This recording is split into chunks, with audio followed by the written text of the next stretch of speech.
Hi, and welcome to our Ruby Heart live stream with Mark Borax.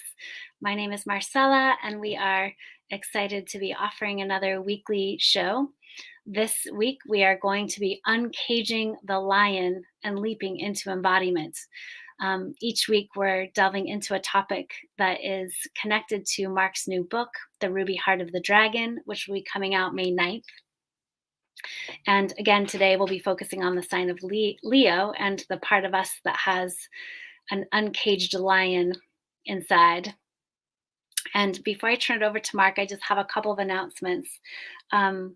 One is that if you can, please subscribe to whatever channel you're watching this live stream on.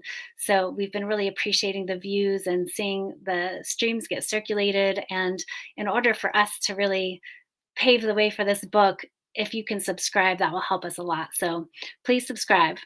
And again, Mark's book will be coming out May 9th.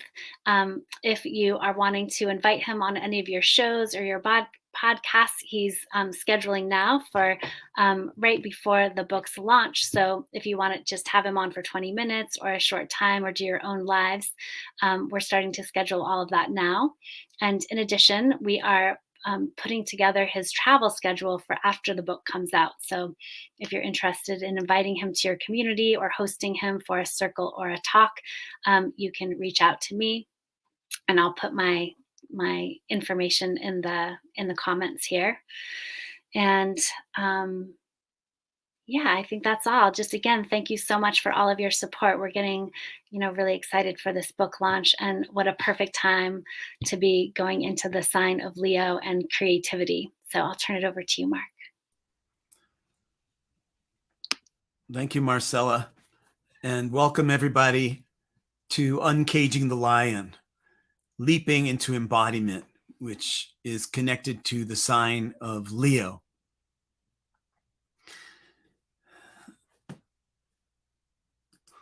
Many spiritual people have confusion about the art of selfhood. It's become fashionable nowadays to associate selfhood with narcissism and egomania, as if there's something wrong with being the individual that your soul signed up to be in this incarnation. That's a dangerous attitude. I do understand the recoiling from separative ego, egomania, and a certain kind of narcissism. But even more, I feel the summons coming from Earth and cosmos for you to show up as the completely unique being that you are, which is a one-of-a-kind being. You can't gain individuation and authentic selfhood by denying the nature, the human nature that you have, despite its imperfections. And every human nature is imperfect. Your soul can't complete the purpose that it reincarnated for if you're busy denying and negating yourself.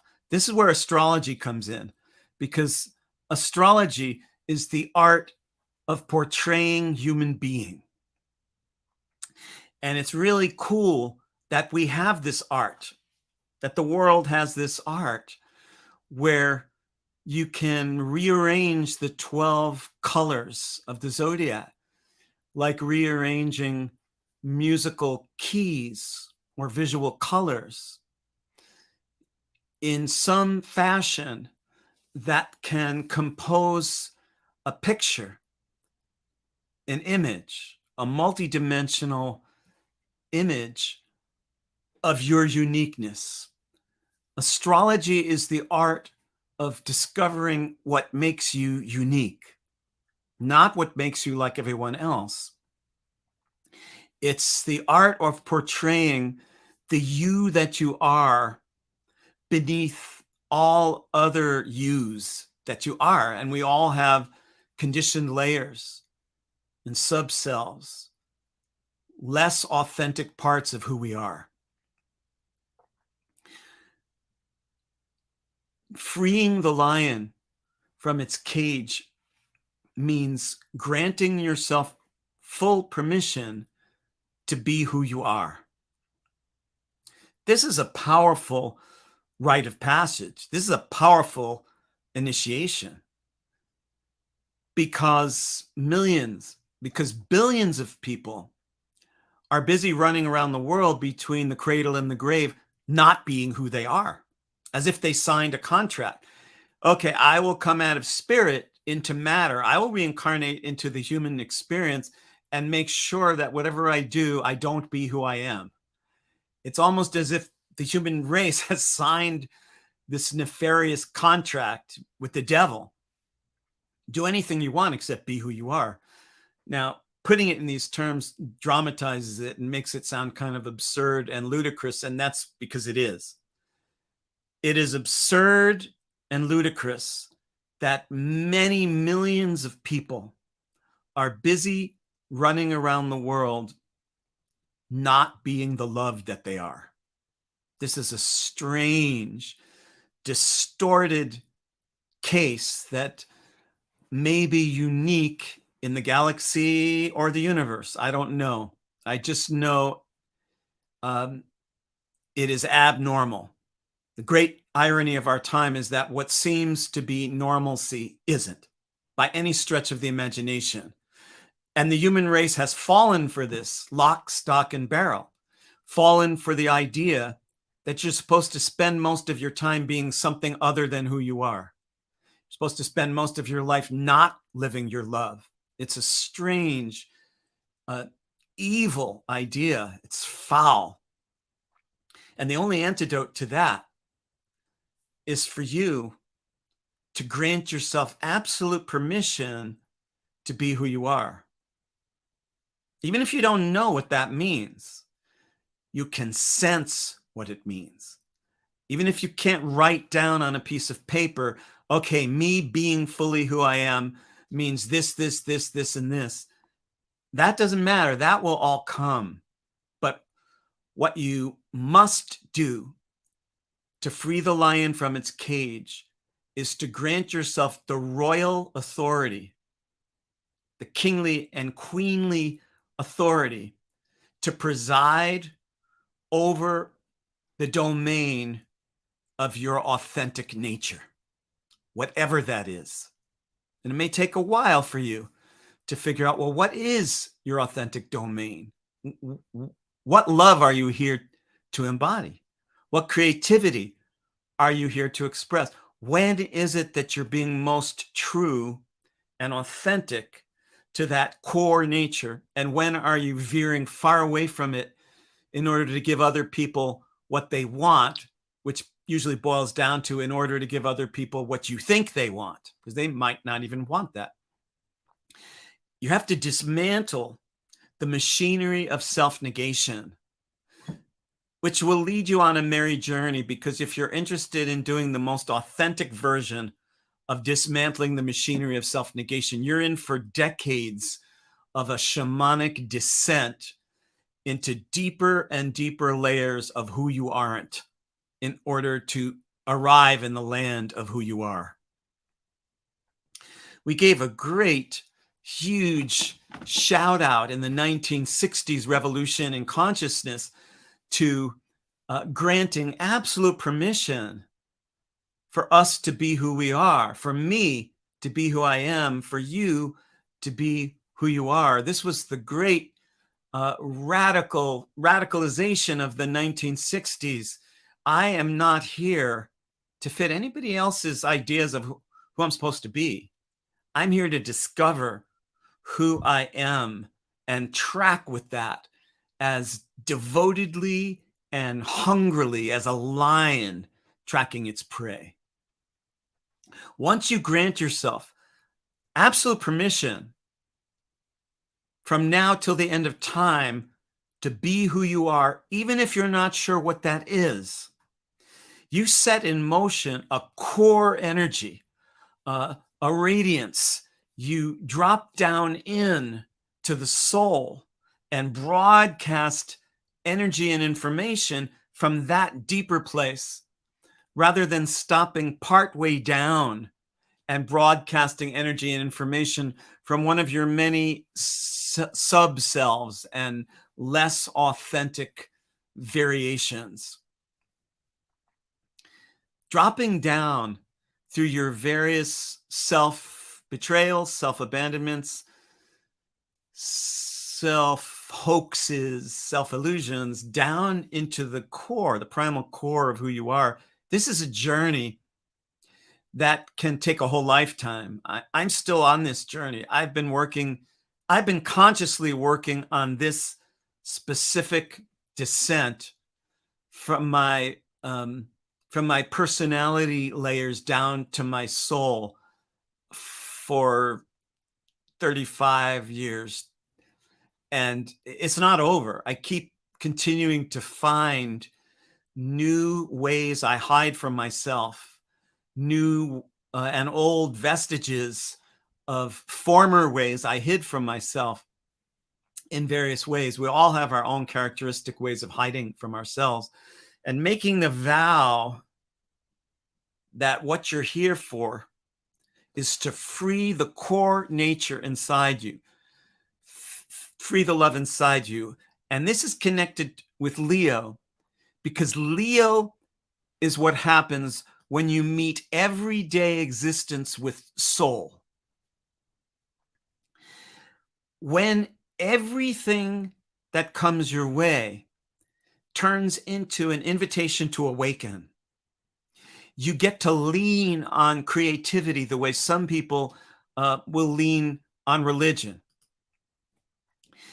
It's this choice. Leo is a choice, and it's a choice that you may need to make more than once, but there might be one very strong climactic moment of choice. Some people have that in their life, a climactic moment of choice, which is the realization that they have been busy doing all kinds of things except being true to themselves. That's the realization. It's a moment. It's a real moment of, it's a shock. It can be a very shocking moment. And you may also identify that the characteristic ways that you have been failing to be true to yourself might resemble the ways of people around you, like your father and your mother and various other significant others. You may have cobbled together your own way of abandoning and negating yourself that's partially formed from the ways that other people did that to themselves, that influenced you. And then you might have this realization that you don't have to do it that way anymore. It's this sobriety.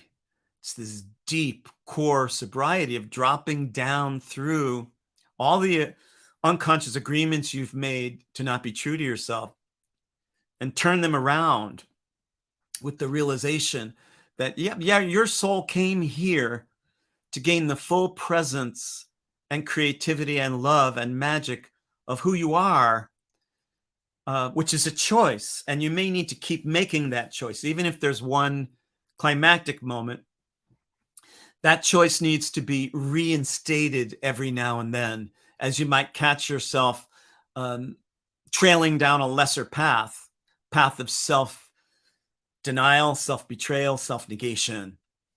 When you meet everyday existence with your soul force, rather than your need to be liked, your ego, any other layers of superficial conditioning, ways you think you're supposed to be, when you, like a lion, when you tear through that tangled underbrush of who you aren't, and you meet everything that happens as a summons to arrive in your soul as the unique being you are, life falls into place. Spirit says, I see you and I raise you. You want to be authentic? Try this. How is that? What does that feel like to your authentic nature? I already know what it feels like to many of your inauthentic selves, but what is that like to you? When you meet everything that happens as a summon to awaken, to arrive as the inimitable being you are, with your own crazy foibles and faults and blind spots and difficulties, and your glory, your presence, your desire, your magic, your realness, your radiance. That is a powerful moment, and the whole universe takes notice. It might catalyze a new wave of responses from people around you, both positive and negative, or indifferent, because the arrival of the lion in you will rarely go unnoticed. It might push some people away, might trigger the shit out of some people. And that's not such a bad thing, because if the arrival of your authentic self triggers some of the relationships in your life, you might ask yourself how authentic those relationships really are. It might also catalyze tremendous applause, joy, laughter, camaraderie from people around you.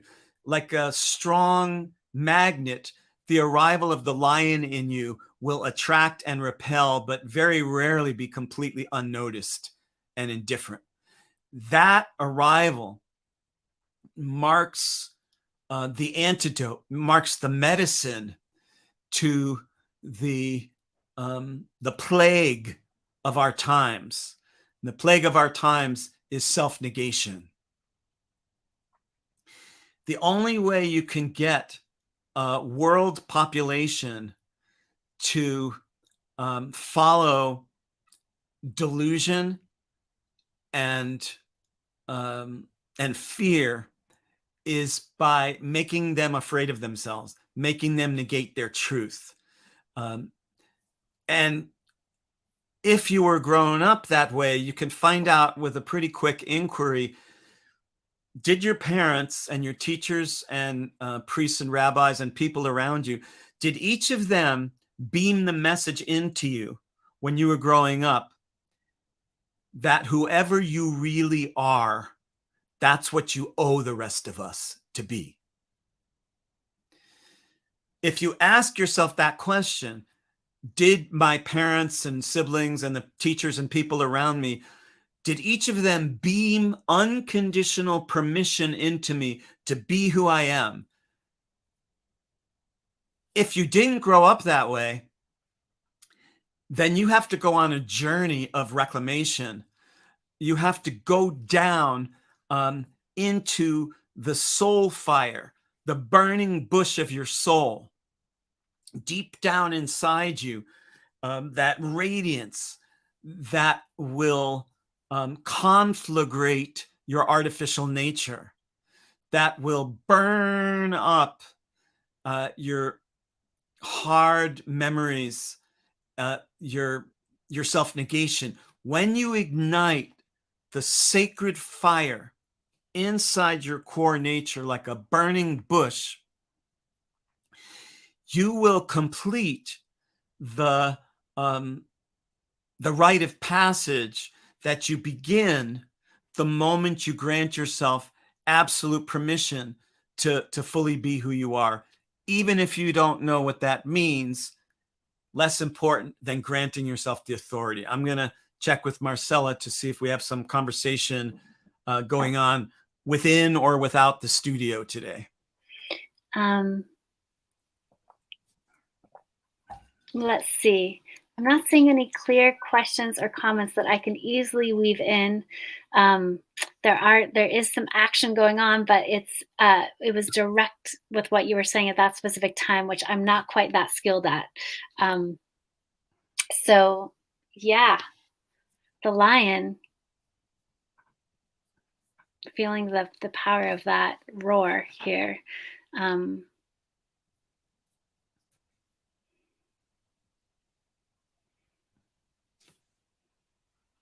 not sure if you want to keep going further, Mark, and then I can weave comments in, or as they come. Oh no, you're going to start playing around with our heads. What? I'm not doing anything. I'm taking your words very seriously. The lion, the arrival of the lion, the roar of the lion, and it is like that. It's if you can take away the idea of your power as being this corrupt force that steals other people's power, Mm, if you can just gain the pure radiance of who you are as a power, like a mountain has power. You don't really want to mess with a mountain. There is a mountain within you. There is a power within you. There's a vertical chamber, a golden chamber of selfhood that you have the power to shed light into the darkness. You have the power to claim a truth so clear and pure that it's contagiously ripples to other people claiming their truth. Their truths may differ from yours in some way, but even just the primal force of you claiming yours can catalyze them to go after theirs, to unleash the true force within you. It's the power to blow away the illusions of our time, the lies, the political madness, the suicidal mania of a species that just never grew up. We're the only species on the planet that has not matured. The reason I say that is because no other species is bent on destroying itself. Even if individual members of the other species destroy other individual members, even if a lion kills an antelope, lions aren't trying to extinguish lionhood. Whales aren't trying, sharks aren't trying to extinguish sharkhood. Humanity is trying to extinguish humanhood.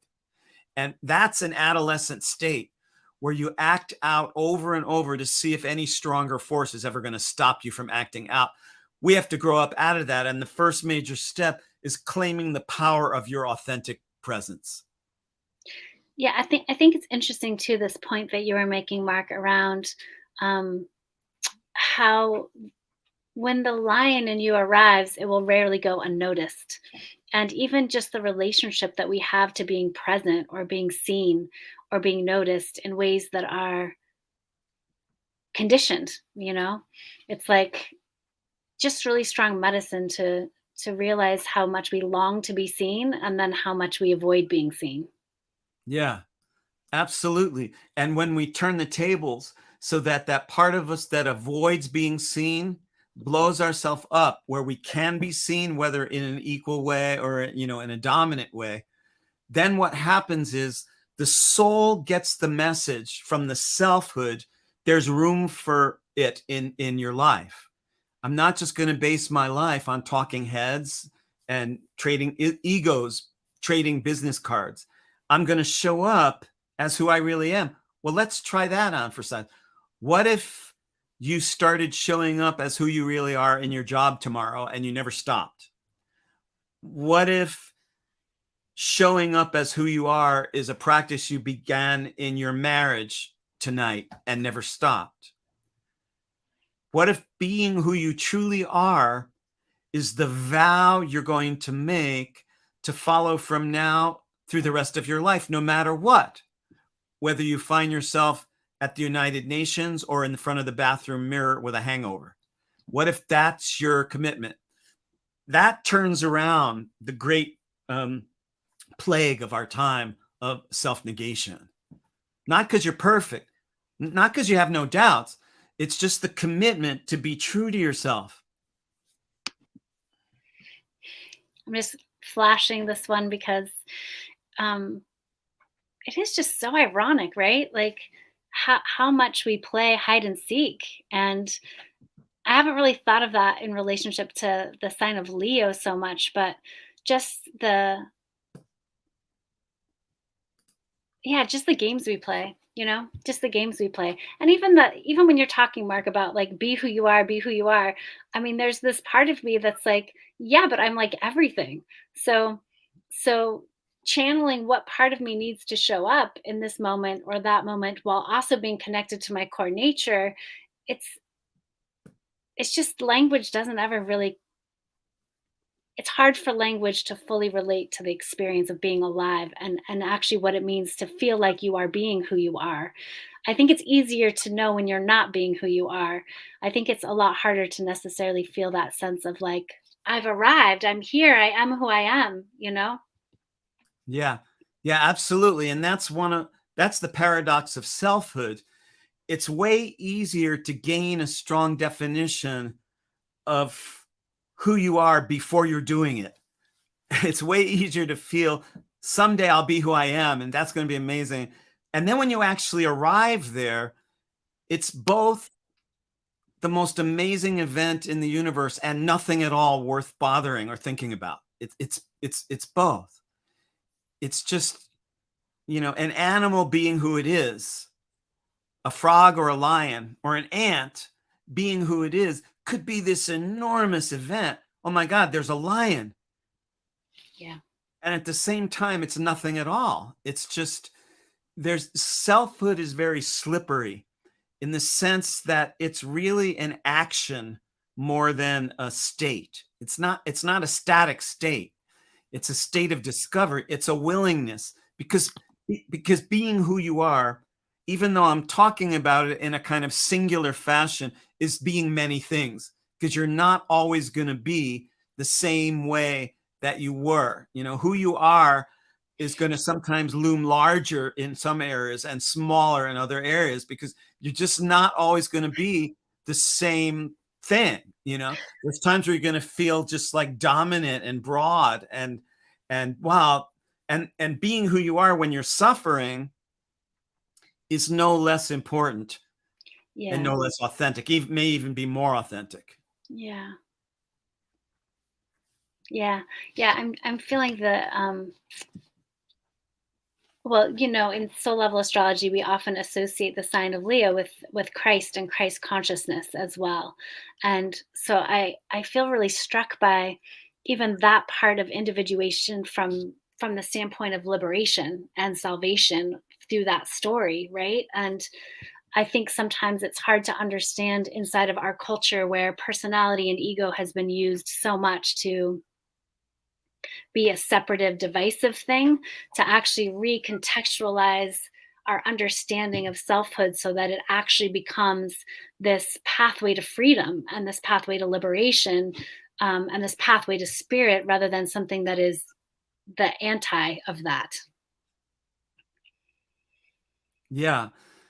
Yeah. When you take everything that happens, especially when you take the worst things that happen as a catalyst to become more alive and true to yourself, rather than a cause for bitterness and revenge, you're gaining the lesson of Christ. You're gaining the cosmic Christ lesson that if you're going to be hammering nails through my bones and I'm going to be loving you, that's the part of each of us that has to go on a tremendous initiation when the soul arrives in the body. In the physical plane, many, many things are going to happen that shouldn't, especially at this time on earth. But when you take the weight of everything crucifying you and you use it to regenerate your love and your truth, you're passing the cosmic Christ portal. You're you're Mhm. you're you're igniting. You're lighting up the God within and the lion within, um, and and then uh, everything that you're going through serves to strip away your separative ego and release the raw, pure clarity of your inner nature. Mm. And that's what all my work is devoted to: my readings, my classes, my new book. Um, I'm super psyched. The book is going out through the airwaves today, The Ruby Heart of the Dragon. Um, it's been a deep shamanic journey for 4 years to tear apart the zodiac and build it back up again from the soul. So I want to thank all of you for doing that. And thank you, Marcella, for hosting the show and accompanying my journey. And thank all the viewers. Is there any final thing you want to add before we sign off? Well, I just put a big flashy banner of your website. I actually just want to do another big cheerlead for please subscribe. Like I said at the beginning of this live stream, we are sweeping the way for Mark's new book, The Ruby Heart of the Dragon, Sun Signs for Our Times, that will be coming out May 9th. And we are new at doing this kind of social media stuff and these sort of live streams in the way that we're doing them now. So just please subscribe at whatever channel that you're watching, and we look forward to seeing you next week.